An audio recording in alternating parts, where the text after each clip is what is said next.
বিজেপির কার সঙ্গে কি আঁতাত রয়েছে সে জানি না। এখন বিজেপির যদি ক্যান্ডিডেট খুঁজে না পায়, যারা আছেন তারা যদি সবাই তৃণমূলের মামাটি মানুষের কাছে আসতে চায়, যারা আছেন তারা যদি মনে করেন যে মমতা বন্দ্যোপাধ্যায়ই হচ্ছে একমাত্র নেত্রী পশ্চিমবাংলায় যার সঙ্গে থেকে কাজ করা যায়, তাহলে আমাদের তো কিছু বলার নেই, সে তো তাদের সিদ্ধান্ত। কারণ তৃণমূল কংগ্রেস, মমতা বন্দ্যোপাধ্যায় এবং অভিষেক বন্দ্যোপাধ্যায় যেভাবে বাংলার জন্য লড়াই করছেন, বাঙালিদের জন্য লড়াই করছেন, সেই লড়াইয়ে হয়তো সবাই মন থেকে ভিতরে ভিতরে তারাও সেই লড়াইয়ে সঙ্গী হতে চাইছেন।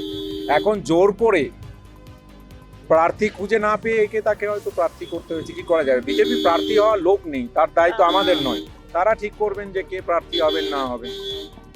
এই যে পোস্টার কারা মেরেছে বলে বলুন, সেটা বিজেপিকে জিজ্ঞেস করুন, তারা বলতে পারবেন। তৃণমূল কংগ্রেসের আমরা যারা আছি, আবার বলছি যে আমরা বিশ্বাস করি গণতন্ত্রে, আমাদের এসব করার প্রয়োজন নেই। বিজেপির লোকজন যদি বিক্ষুব্ধ হয়, বারবার বলছি, গোয়াল ঘরে গুতগুতি তাদের সমস্যা, তাদের রাজ্য কমিটিতে গিয়ে সমস্যা হচ্ছে, রাজ্য দপ্তরে সমস্যা হচ্ছে। শ্রমিকবাবু এর উত্তর ভালো দিতে পারবেন। বাংলা দখল করার যে চেষ্টা করছে লাভ হবে না। আমাদের এখানে যারা আছেন, যারা আছেন এখানে, এনারাই যথেষ্ট। আমি তো শুধু এখানে এসে মমতা বন্দ্যোপাধ্যায় এবং অভিষেক বন্দ্যোপাধ্যায়ের প্রতিনিধি হিসাবে আছি। আশঙ্কা এখন আমাদের কিচ্ছু নেই, সবই আশা, পজিটিভ আশা। আশঙ্কা যাদের করার তারা করছে, বিভিন্নভাবে পোস্টার বিভিন্ন জায়গায় দেখছি, আমার তাতে কিছু এসে যায়। রাজনীতির ক্ষেত্রে এগুলো না থাকলেই অস্বাভাবিক ব্যাপার।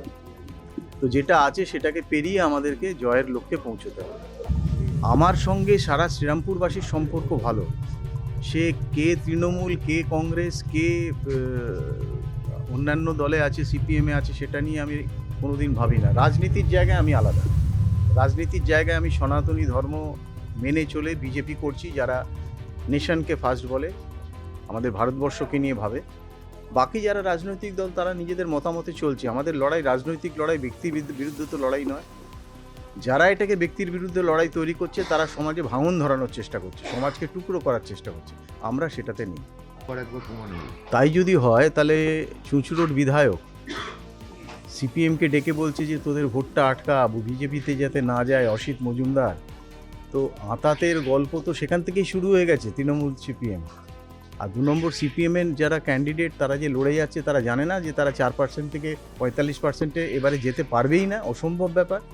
তৃণমূল কি বলছে সেটা নিয়ে আমরা বিচলিত নই, চিন্তিত নই, কোনো ব্যাপারেই আমরা ভাবছি না। তৃণমূলকে আমরা এখন আর ধরার মধ্যে রাখছি না শ্রীরামপুরে। তৃণমূল হেরে বসে আছে, মানুষের মনে হেরে বসে আছে। যেদিন রেজাল্ট বেরোবে সেদিন তৃণমূল জানতে পারবে। এবারে ভাই ভোটের লড়াই এই এখানেই দেখবো।